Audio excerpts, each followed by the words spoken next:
Nicholas Moran, the Chieftain from Wargaming America. It has come to my attention that some people are not going to be interested in watching me go around the S-Tank for 45 minutes or however long it ends up being. So we thought we'd give you the light version, but to make it a little bit more interesting, we have a local subject matter expert. This is Stefan Karlsson, runs a local place here at Arsenalman, and he has a little bit more experience with the S-Tank than I do. So if we were going to talk about the 5-minute version of S-Tank, I guess we have to start with the design philosophy. Here's the first question. Is it a tank or is it a tank destroyer? It's a tank. That is a short. Yeah, it was designed as, and it was supposed to be used as a tank. Yeah. So for offensive and defensive purposes against infantry, tank, the works. Okay. But if you have some sort of it should have a rotating turret to be a tank. Well, then of course it's not a tank, but it was designed to be a tank. Okay, so you got the argument, is it the physical description or is it the role? But the role is tank. Okay. The role is the tank, yeah. Why doesn't it have a turret?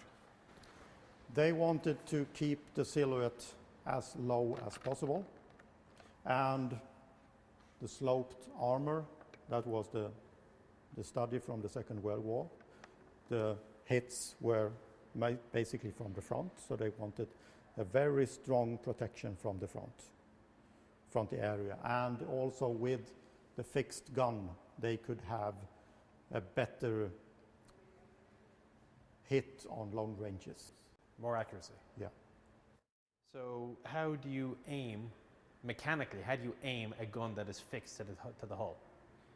Yeah, compared to every other tank, that you have some sort of a ball where you rotate. This is the ball itself, so you rotate the whole tank sideways and up and down with hydraulic suspension, and it's very, very good at it. Doesn't that make the tank even heavier though? I mean, you're trying to make a light tank, but now you're adding extra hydraulics to do all these fancy things. Yeah, compared to other tanks from that period, 1960s, it's about the same weight, 40 tons. So it's not heavier than the tanks that the enemy had. But it's not that high. These yokis here, swimming gear. Yeah. How good was it at swimming? When you had it raised, it took about an hour to do it. It swam quite well. The problems they had was to get it out of the water again, but in the water it was fantastic, if the waves were not too big, of course. Okay. So it did well. So the unique aiming system is not the only unique item about this tank. You've also got the first tank with a turbine engine. What's the story with that? Yeah, they wanted the tank to be as low as it could be, and they tried to find an engine that would fit, and they realized we cannot find an ordinary diesel engine that is that flat, but we need the horsepower as well. So they realized maybe it's possible to combine two engines, and we have done it previously with the 74 with two Scania engines, and that worked. So why don't we try a diesel engine and a gas turbine and combine that, and yeah, it does work.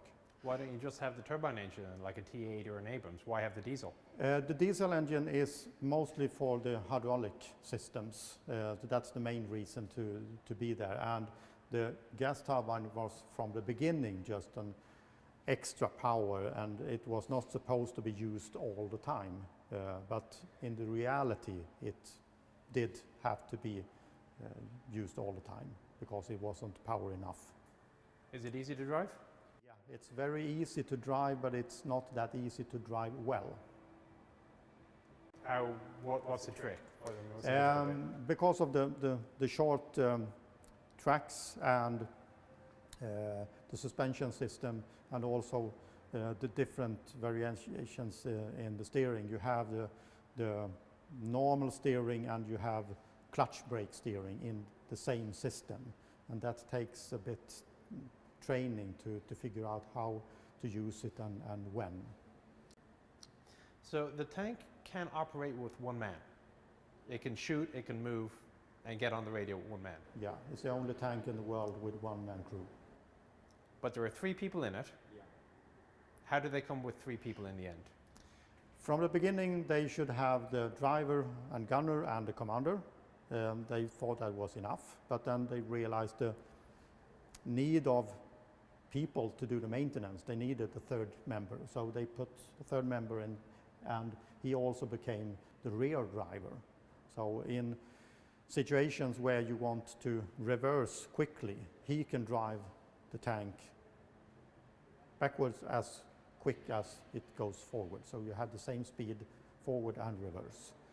And if the driver is out of action for some reason, the commander, he can take over. He has the same equipment, so the commander can also drive and aim and shoot the tank. So you can do it either from the commander's or the gunner's position. Without a turret, wouldn't it be obvious, though, that you would be at a disadvantage if a target shows up on the right-hand side, you can't shoot at it, or you can't fire on the move? Is that a problem? No, not at that time when the tank was designed, because at that time it didn't have the traversing turret that was that quick, or you didn't have the tanks with the stabilized gun that was that accurate. So when this tank is going to shoot, it has to stop, and it does it very, very quickly, or you do a clutch brake and you turn in 1 second to 90 degrees position, and in about 2 or 3 seconds from you spot the target, you have a hit. And that's very more quickly than a tank with a rotating turret. How fast can it shoot? Every 3 seconds. And the engagement process can be that quick as well? Maybe you need another half a second to re-aim, but theoretically you can shoot with loading and firing, and it goes automatically. You have basically a 105mm machine gun. Yeah. High explosive, armor piercing, smoke, canister? No. Oh, I was just thinking 105mm shotgun, automatic shotgun. So what else, if you had to think of one additional thing to talk about the S-Tank, to tell everybody, hey, I bet you didn't know this about the S-Tank, because, I mean, this is a tank that everybody knows exists, but nobody knows about, if you know what I mean. Yeah, one other thing is that you have to remove the barrel, the gun, to get the power pack out. That could be annoying. Yeah. But it doesn't take that long. You can do it within a day, so it's not at that time a big issue.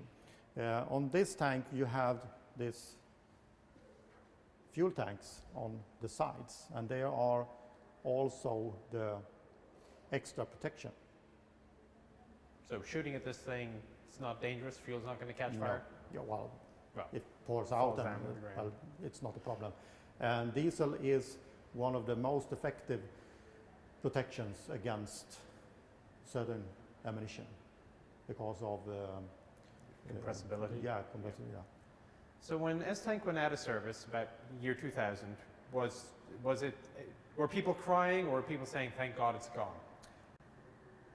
If it would have gone 1990, people would have said, yes, finally. But when they did the upgrade with a new engine and a certain other modification, it became that good that they had wanted it to be from the beginning. So in the end, it was really, really a good tank. But of course, a bit too late. And there are people arguing, is it the best tank in the world, or is it the most useless shit we have ever seen? And they are really strong in their opinion. Which way do you go? I stand in the middle and I say it's a very interesting tank. Now there's a museum director. Okay, I think we'll leave it at that. So again, if you want to come back to it for the 40-minute version, fantastic. Otherwise, yeah, I'm sure you'll find it playing away in World of Tanks. Take care. Stefan, thank you very much. Thank you.